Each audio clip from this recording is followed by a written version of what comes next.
जिहेतु 17 बोसोर सरकार सालायनाय समाव जेबो मावनो हायाखै गोदान जिनिस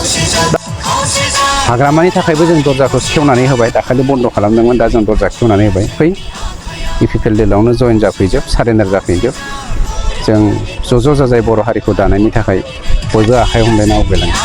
3000 बिगा आरो तामुलपुराव 4000 बिगा माहा रामदेवनो बिथाङा होदोंमोन गरसेबो रेभिनिउबो मोना जेबो मोना आरो बेवहाय रावबो साख्रि बाख्रिबो मोनाखै दा दिनै जोंनियाव जि मोनसे प्लान फैगासिनो दङ बेवहाय खमब्लाबो 8000 निफ्राय 10000 मानसिया खामानि मावना मोनजागोन बेवहाय आरो बेवहाय सरकारि रेभिनिउआथ' फैखागोनानोखा हानि जि खाजोना मोनो खाजोनाखौ जों मोनगोन स' APDCL आसामनि जि APDCL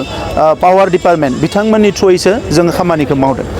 दा बेवहाय खुनु आयेन कानुन बड'लेण्डनि हाखौ रावबो मालाया लांनो हाया गाबोन इन्डास्ट्रिया बन्द जानाय लोगो लोगो बे हाया जोंनियावनो फैफिनगोन जोङो गासैखौबो स्ट्रिक्ट रुलखौ फल' खालामनानै 6 सिडिउलनि आयेनखौ मानिनानैसो सोरनोबा जुदि हा एलटमेन्ट होयोबा हा लिजाव होयोबा बिखौ होनाय जायो बिथांमोननि दिनाव बे आयेन कानुनफोरखौ बिथांमोना सिरियासलि नायामोन जायनि थाखाय दिनै एपिलेट अथरिटि हानि लास्ट जाय अथरिटि हा सेटेलमेन्ट खालामनाय बे एपिलेट अथरिटि बेखौबो हाग्रामा महिलारिनि दिनाव खालामनाय जायाखैमोन दा नंखायनो दिनै भटनि थाखाय भटनि सार्थआव BPFनि सानैसो मानसिफ्रा बेखौ पलिटिलाइज खालामदों किन्तु जोंनि जे फैगौ समाव हाजार मानसिफ्रा मावनानै मोनजागोन दिनै पर्बतजरा ओनसोलाव गुरुदेबनि जायगा बेखौ डेभेलप खालामनांगौ बेखौ प्रिजार्भ खालामनांगौ प्रटेक्ट खालामनांगौ एनक्रोचमेन्ट जादों बेफोरखौ जों मिथिगौ किन्तु दिनैनि समाव बिथांमोना जाय बुंदों हाजार मानसि हाजार बिगा आवग्रिनानै सोरबाया साहा बागान गायनानै दङ नाथाय गोरिब गुन्द्रानि खोथाखौ सानाखै दिनै जे इन्डास्ट्रि मोनसे फैनाय लोगो लोगो गोरिब गुन्द्राया मावना मोनजागोन सालाकाटिया दिनै इन्डास्ट्रि दङ खाथि खालानि मानसिफ्रा मावनानै मोनजादों BRPL आव इन्डास्ट्रि दङ खाथि खालानि मानसिफ्रा मावनानै मोनजादों आरो बे BRPL आरो सालाकाटिनि डाबल ट्रिपल गिदिर मोनसे नैबे पावार प्लेन्ट फैगासिनो दङ आरो बे एखे जायगायावनो रेलनिबो कच फेक्टरि जानो थांगासिनो दङ 300 कोटी टाका सेंसन जाबाय स' दिनै रायजो राजाफ्रा सासे बर' मानसिया खहा जानाय खामानिखौबो नैबे सरकारा मावनाय नङा सासे नखरसे बर' मानसिया खहा जानाय खामानिखौबो नैबे सरकारा मावनाय नङा बेखौ मावनो थाखाय जों फैयाखै दा नंखायनो BPFनि मानसिफ्रा रायजो राजाखौ मिसलिड खालामनाङा सारा पर्बतजरानि रायजो राजाफ्रा बे इन्डास्ट्रिया जानाय लोगो लोगोनो बेवहाय मावनानै जानो हागोन जायफोर दिनै सोरबा सिकिउरिटि गार्ड जाहैदो केरेलायाव थांनानै गुजरात हारियानायाव खामानि मावहैदो बे बाथ्राफोरखौथ' बिथांमोना मिथिया जा सोरनि नखरा मा जादों गाबोन बे मानसिफ्रा फैनानै नैबेयावनो खामानि मावनानै जानो हागोन इन्डास्ट्रिया अपारेट जानायनि सिगाङावनो 18000 निफ्राय 20000 मानसिया बेयाव खामानि मावनो हागोन आरो इन्डास्ट्रिया अपारेट जानाय लोगो लोगोनो माखासे पार्मानेन्ट पस्टफोराव बिसोरो साख्रि मावनानै जानो हागोन स' बेवहाय गोबां सुबिदा दङ आरो बेफोरखौ नोजोर होआलासिनो जोंबो सोमावसारना फैनाय मानसि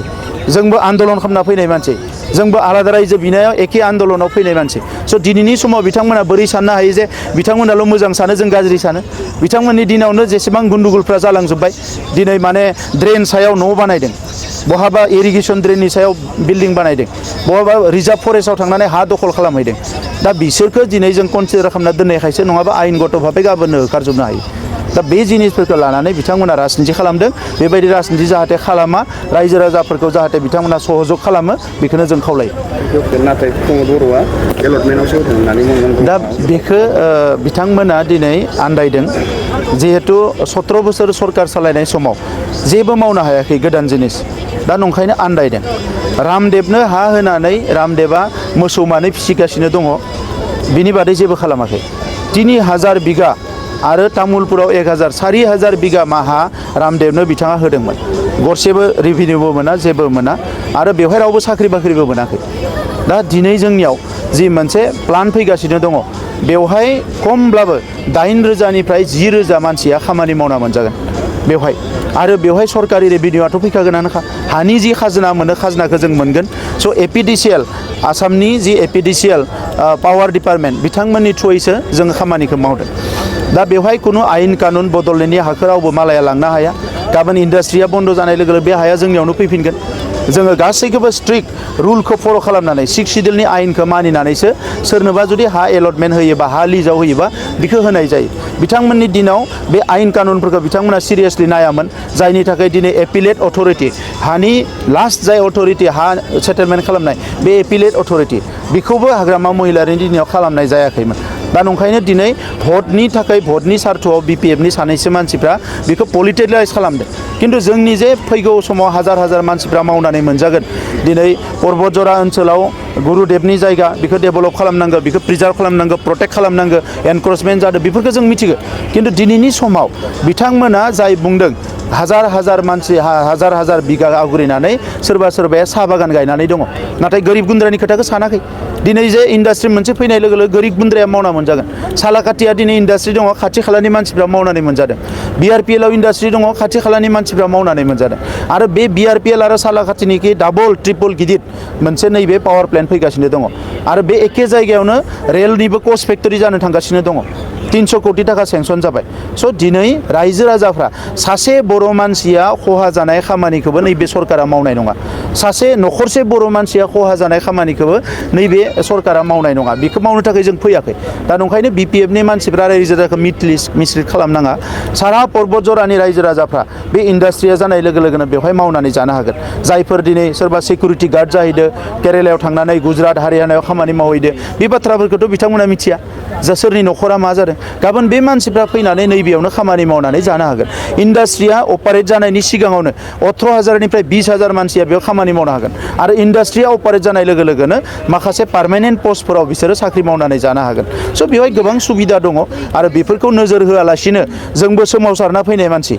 जोंबो आन्दलन खालामना फैनाय मानसि जोंबो आलादा रायजो बिनायाव एखे आन्दलनाव फैनाय मानसि स' दिनैनि समाव बिथांमोना बोरै साननो हायो जे बिथांमोनाल' मोजां सानो जों गाज्रि सानो बिथांमोननि दिनावनो जेसेबां गुन्दुगुलफ्रा जालांजोब्बाय दिनै माने ड्रेन सायाव न' बानायदों बहाबा इरिगेसन ड्रेननि सायाव बिल्डिं बानायदों बहाबा रिजार्भ फरेस्टआव थांनानै हा दखल खालामहैदों दा बिसोरखौ दिनै जों कनसिडार खालामना दोननायखायसो नङाबा आयेनगत भाबै गाबोननो होखारजोबनो हायो दा बे जिनिसफोरखौ लानानै बिथांमोना राजनिथि खालामदों बेबायदि राजनिथि जाहाथे खालामा रायजो राजाफोरखौ जाहाथे बिथांमोना सहयोग खालामो बेखौनो जों खावलायो नाथाय प्रमद बर'आ एलटमेन्टआवसो होदों होननानै बुंदों दा बेखौ बिथांमोना दिनै आन्दायदों जिहेतु 17 बोसोर सरकार सालायनाय समाव जेबो मावनो हायाखै गोदान जिनिस दा नंखायनो आन्दायदों रामदेबनो हा होनानै रामदेबा मोसौ मानै फिसिगासिनो दङ बिनि बादै जेबो खालामाखै 3,000 बिगा आरो तामुलपुराव 4,000 बिगा हा रामदेबनो बिथाङा होदोंमोन गरसेबो रेभिनिउबो मोना जेबो मोना आरो बेवहाय रावबो साख्रि बाख्रिबो मोनाखै दा दिनै जोंनियाव जि मोनसे प्लान फैगासिनो दङ बेवहाय खमब्लाबो 8,000निफ्राय 10,000 मानसिया खामानि मावना मोनजागोन बेवहाय आरो बेवहाय सरकारि रेभिनिउआथ' फैखागोनानोखा हानि जि खाजोना मोनो खाजोनाखौ जों मोनगोन स' APDCL आसामनि जि APDCL पावार डिपार्टमेन्ट बिथांमोननि थ्रुयैसो जों खामानिखौ मावदों दा बेवहाय खुनु आयेन कानुन बड'लेण्डनि हाखौ रावबो मालाया लांनो हाया गाबोन इन्डास्ट्रिया बन्द जानाय लोगो लोगो बे हाया जोंनियावनो फैफिनगोन जोङो गासैखौबो स्ट्रिक्ट रुलखौ फल' खालामनानै 6 सिडिउलनि आयेनखौ मानिनानैसो सोरनोबा जुदि हा एलटमेन्ट होयोबा हा लिजाव होयोबा बेखौ होनाय जायो बिथांमोननि दिनाव बे आयेन कानुनफोरखौ बिथांमोना सिरियासलि नायामोन जायनि थाखाय दिनै एपिलेट अथरिटि हानि लास्ट जाय अथरिटि हा सेटेलमेन्ट खालामनाय बे एपिलेट अथरिटि बेखौबो हाग्रामा महिलारिनि दिनाव खालामनाय जायाखैमोन दा नंखायनो दिनै भटनि थाखाय भटनि सार्थआव BPFनि सानैसो मानसिफ्रा बेखौ पलिटिकेलाइज खालामदों खिन्थु जोंनि जे फैगौ समाव हाजार हाजार मानसिफ्रा मावनानै मोनजागोन दिनै पर्बतजरा ओनसोलाव गुरुदेबनि जायगा बेखौ डेभेलप खालामनांगौ बेखौ प्रिजार्भ खालामनांगौ प्रटेक्ट खालामनांगौ एनक्रोचमेन्ट जादों बेफोरखौ जों मिथिगौ खिन्थु दिनैनि समाव बिथांमोना जाय बुंदों हाजार हाजार मानसि हाजार हाजार बिगा आवग्रिनानै सोरबा सोरबाया साहा बागान गायनानै दङ नाथाय गोरिब गुन्द्रानि खोथाखौ सानाखै दिनै जे इन्डास्ट्रि मोनसे फैनाय लोगो लोगो गोरिब गुन्द्राया मावना मोनजागोन सालाकाटिया दिनै इन्डास्ट्रि दङ खाथि खालानि मानसिफ्रा मावनानै मोनजादों BRPL आव इन्डास्ट्रि दङ खाथि खालानि मानसिफ्रा मावनानै मोनजादों आरो बे BRPL आरो सालाकाटिनिखि डाबल ट्रिपल गिदिर मोनसे नैबे पावार प्लेन्ट फैगासिनो दङ आरो बे एखे जायगायावनो रेलनिबो कच फेक्टरि जानो थांगासिनो दङ 300 कोटी टाका सेंसन जाबाय स' दिनै रायजो राजाफ्रा सासे बर' मानसिया खहा जानाय खामानिखौबो नैबे सरकारा मावनाय नङा सासे नखरसे बर' मानसिया खहा जानाय खामानिखौबो नैबे सरकारा मावनाय नङा बेखौ मावनो थाखाय जों फैयाखै दा नंखायनो BPFनि मानसिफ्रा रायजो राजाखौ मिसलिड खालामनाङा सारा पर्बतजरानि रायजो राजाफ्रा बे इन्डास्ट्रिया जानाय लोगो लोगोनो बेवहाय मावनानै जानो हागोन जायफोर दिनै सोरबा सिकिउरिटि गार्ड जाहैदो केरेलायाव थांनानै गुजरात हारियानायाव खामानि मावहैदो बे बाथ्राफोरखौथ' बिथांमोना मिथिया जा सोरनि नखरा मा जादों गाबोन बे मानसिफ्रा फैनानै नैबेयावनो खामानि मावनानै जानो हागोन इन्डास्ट्रिया अपारेट जानायनि सिगाङावनो 18,000निफ्राय 20,000 मानसिया बेयाव खामानि खामानि मावनो हागोन आरो इन्डास्ट्रिया अपारेट जानाय लोगो लोगोनो माखासे पार्मानेन्ट पस्टफोराव बिसोरो साख्रि मावनानै जानो हागोन स' बेवहाय गोबां सुबिदा दङ आरो बेफोरखौ नोजोर होआलासिनो जोंबो सोमावसारना फैनाय मानसि जोंबो आन्दलन खालामना फैनाय मानसि जोंबो आलादा रायजो बिनायाव एखे आन्दलनाव फैनाय मानसि स' दिनैनि समाव बिथांमोना बोरै साननो हायो जे बिथांमोनाल' मोजां सानो जों गाज्रि सानो बिथांमोननि दिनावनो जेसेबां गुन्दुगुलफ्रा जालांजोब्बाय दिनै माने ड्रेन सायाव न' बानायदों बहाबा इरिगेसन ड्रेननि सायाव बिल्डिं बानायदों बहाबा रिजार्भ फरेस्टआव थांनानै हा दखल खालामहैदों दा बिसोरखौ दिनै जों कनसिडार खालामना दोननायखायसो नङाबा आयेनगत भाबै गाबोननो होखारजोबनो हायो दा बे जिनिसफोरखौ लानानै बिथांमोना राजनिति खालामदों बेबायदि राजनिति जाहाथे खालामा रायजो राजाफोरखौ जाहाथे बिथांमोना सहजग खालामो बेखौनो जों खावलायो UPPL होननानै बुङोब्ला 14 नं चिरां दुवाराव आगोल जों बयबो सिनायो मानव गेदेर खाम्फा बरगयारिनि बाथ्रा मानव गेदेर खाम्फा बरगयारिया BPF धोरोमखौ नागारनानै बर' हारि दानाय समाजखौ गोजौआव लांनाय गेरेमसा मोनसे गुफुं समाज बर' समाज दानायनि जा सांग्रांथिनि जा सानस्रि बे सानस्रिखौ मावफुंनो थाखाय बिथां बरगयारि UPPL दोलोआव हाबनाय लोगो लोगोनो चिरां दुवार ब्लकनि सिङाव BPF दोलोआ जिर' जानानै फैबाय साफा सानै दङ जाय मानसिया जेरै सानैसो सेंग्राफ्रा हाग्रामानि उन जौनि मोनामनाय माइब्रा अफ्रिनि मोनामनायखौ माने मोननानै थाम्फैया ब्रुं ब्रुं बिरनायखौ होफाग्रा माखासे मानसि थायो बिदि जोंनियावबो साफा सानै दङ साभाबिक बे समाजाव थाखायो BPFनि माखासे दैदेनगिरिफोरा बिथांमोनखौ गावसोरखौ सरकाराव फैगोन होननानै बुंबाय थादों सिमां नुनाया गाहाम मानसि मात्रैनो सिमां नुनांगौ खिन्थु बिथांमोननि जा सिमां बे सिमाङा मालाबाबो मोगथाङाव जाफुंलिया जायनि जाहोनाव बिथांमोना बेजों थांहां बैजों थांहां बेजों एलायन्स खालाम बैजों एलायन्स खालामनानै गावसिनि जा सम बेखौ आद्रि खालामगासिनो दङ जोंथ' दाबो खावलायो BPF दोलोनि थाखाय UPPL दोलोआव दरजाया जेब्लायबो खुला हाग्रामानि थाखायबो जों दरजाखौ खेवनानै होबाय दाखालि बन्द खालामदोंमोन दा जों दरजा खेवनानै होबाय फै UPPL दोलोआवनो जइन जाफैजोब सारेन्डार जाफैजोब जों ज' जाजाय बर' हारिखौ दानायनि थाखाय बयबो आखाइ हमलायना आवगायलाङो BPF होननानै बुङोब्ला 14 नं चिरां दुवाराव आगोल जों बयबो सिनायो मानव गेदेर खाम्फा बरगयारिनि बाथ्रा मानव गेदेर खाम्फा बरगयारिया BPF धोरोमखौ नागारनानै बर' हारि दानाय समाजखौ गोजौआव लांनाय गेरेमसा मोनसे गुफुं समाज बर' समाज दानायनि जा सांग्रांथिनि जा सानस्रि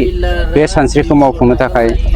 बिथां बरगयारि UPPL दोलोआव हाबनाय लोगो लोगोनो चिरां दुवार ब्लकनि सिङाव BPF दोलोआ जिर' जानानै फैबाय साफा सानै दङ जाय मानसिया जेरै सानैसो सेंग्राफ्रा हाग्रामानि उन जौनि मोनामनाय माइब्रा अफ्रिनि मोनामनायखौ माने मोननानै थाम्फैया ब्रुं ब्रुं बिरनायखौ होफाग्रा माखासे मानसि थायो बिदि जोंनियावबो साफा सानै दङ साभाबिक बे समाजाव थाखायो BPFनि माखासे दैदेनगिरिफोरा बिथांमोनखौ गावसोरखौ सरकाराव फैगोन होननानै बुंबाय थादों सिमां नुनाया गाहाम मानसि मात्रैनो सिमां नुनांगौ खिन्थु बिथांमोननि जा सिमां बे सिमाङा मालाबाबो मोगथाङाव जाफुंलिया जायनि जाहोनाव बिथांमोना बेजों थांहां बैजों थांहां बेजों एलायन्स खालाम बैजों एलायन्स खालामनानै गावसिनि जा सम बेखौ आद्रि खालामगासिनो दङ जोंथ' दाबो खावलायो BPF दोलोनि थाखाय UPPL दोलोआव दरजाया जेब्लायबो खुला हाग्रामानि थाखायबो जों दरजाखौ खेवनानै होबाय दाखालि बन्द खालामदोंमोन दा जों दरजा खेवनानै होबाय फै UPPL दोलोआवनो जइन जाफैजोब सारेन्डार जाफैजोब जों ज' जाजाय बर' हारिखौ दानायनि थाखाय बयबो आखाइ हमलायना आवगायलाङो